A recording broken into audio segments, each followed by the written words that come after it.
Okay, well, we'll go ahead and get started today.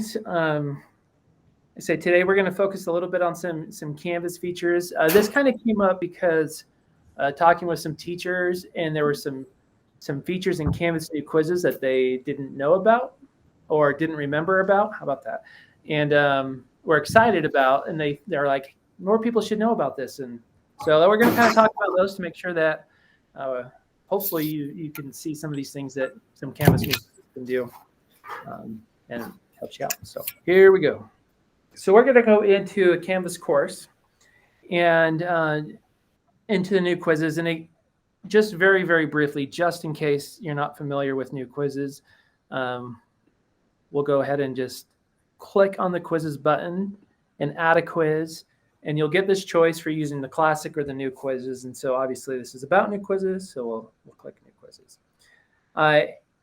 And then you'll build it up with all your stuff, and you'll click on the button that says build. And I'm just going to go back to one I've already put together.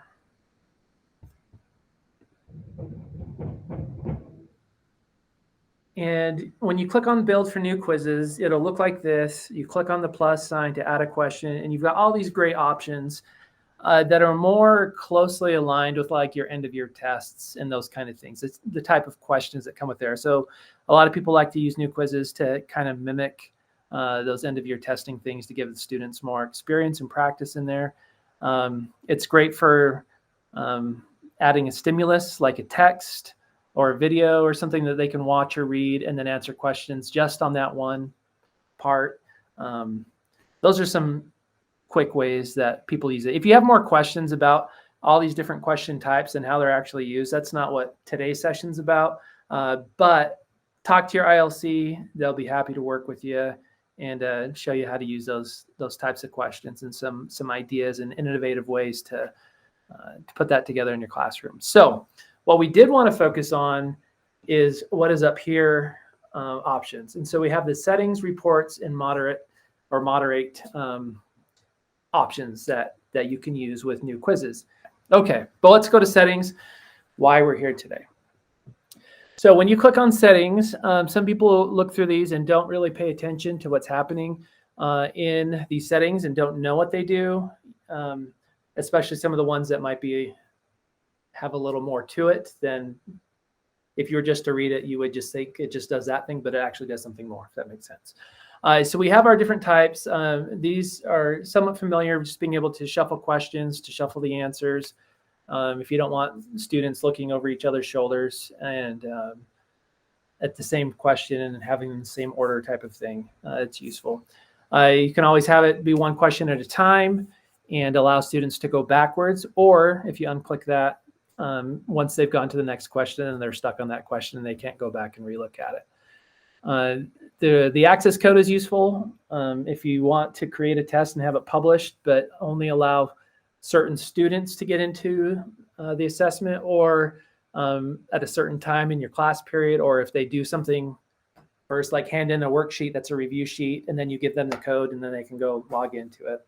I've seen all kinds of different things like that, and you can make up whatever password you want for that access code. So you can set time limits. I really haven't seen people use that a whole lot, but you can set up a time limit so that they're locked out of the quiz after a certain amount of time. The filter IP addresses is something that you don't need to worry about. If for some reason you want to give them a calculator, there's two different types of calculators, the basic and scientific, which is great. This allow clearing selection is mostly useful if you are going to create like a multiple choice question. And if they get the answer wrong, they get negative points on it. And if you allow the clearing selection, a student can choose that button and choose not to answer the question to avoid getting a negative ding on their quiz. And so they could clear that and it would give them 0 points instead of negative points for getting it wrong, if that makes sense. That's basically the main reason why you would use that option. And now we get to the awesome stuff that I think we really want to know about in the settings. And that's just allow multiple attempts, which doesn't sound innovative by itself. But once you click on that and you turn that on, you've got some options here as far as which one do you want them to keep. If you want to average out the test scores or their first or latest or whatever, you can make that choice. I won't get into my personal thoughts on that just to save people from there, but you can make that choice. You can choose how many attempts that you want them to have. But these other two options are the cool part, I think, for new quizzes. This build on last attempt, if you turn that on, what that does is it allows a student to go back and retake the quiz, but only retake the questions that they missed.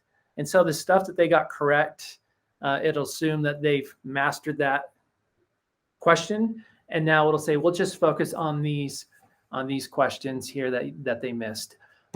With that, this waiting period, I would usually recommend doing that in a class so students can't just automatically go right back in and retake the test and do it more of a memory as opposed to an actual knowledge. But you can set that up however you want. So that's a great feature that many have said they didn't know Canvas was able to do that. It's great. So you can play with that and use that. Along with that, this I think is useful is the restricting student results view. So if you are allowing multiple attempts and you don't want students to see like all the details that come with the questions, like the correct answers and all that kind of stuff, you can restrict what they can see after they submit the quiz, so that they don't see the wrong answers and the right answers, and then they go retake it and they can just go plug it in. It gives a little bit more fidelity, I guess, to those retakes using that restricting student view stuff. So those are the settings in new quizzes. There's some great stuff in there that can help you in your classroom to help you actually measure and get to know that, to see what students actually know, as opposed to maybe just the roulette of randomly retaking the quiz over and over again. We'll just spend a little bit more time talking about these other two things, the reports and moderate. Your reports, this is going to be the one you probably would use the most, this quiz and item analysis report. If we were to generate the report, I don't have an actual quiz here. Let's see if this is, yeah, I have some screenshots. So you could click on that. This is like the snapshot, and it just gives you a quick brief showing of what's happened. If you click on the report, you can then see the different logs of the students who submitted. You can see their score, how long they took on it, and then you can click on this view log. If you click on the view log, it actually works out through what the students were doing. And so if you're concerned about a student maybe not being so honest on their quiz, you could use this log to kind of investigate that a little bit. And then the moderate, I don't have this up. If I had anyways, you can click on that. You go into one of your new quizzes, and you can go in and see what students are doing. Like they're on their first attempt, they're on their last attempt, and it gives you a bunch of those details while the students are taking the quiz. You can kind of keep it on this moderate tab, and it'll give you a bit of a live feedback.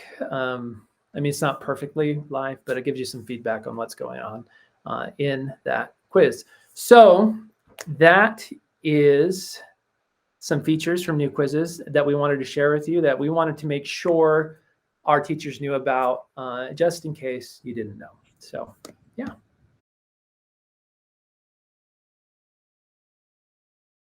Heather, tell them about the SpeedGrader trick you told me. Oh, if you're in SpeedGrader and you want to move from one student to the next, you just hit the letter J without having to click your mouse. You just hit J, J, J, and it goes through all the students. What?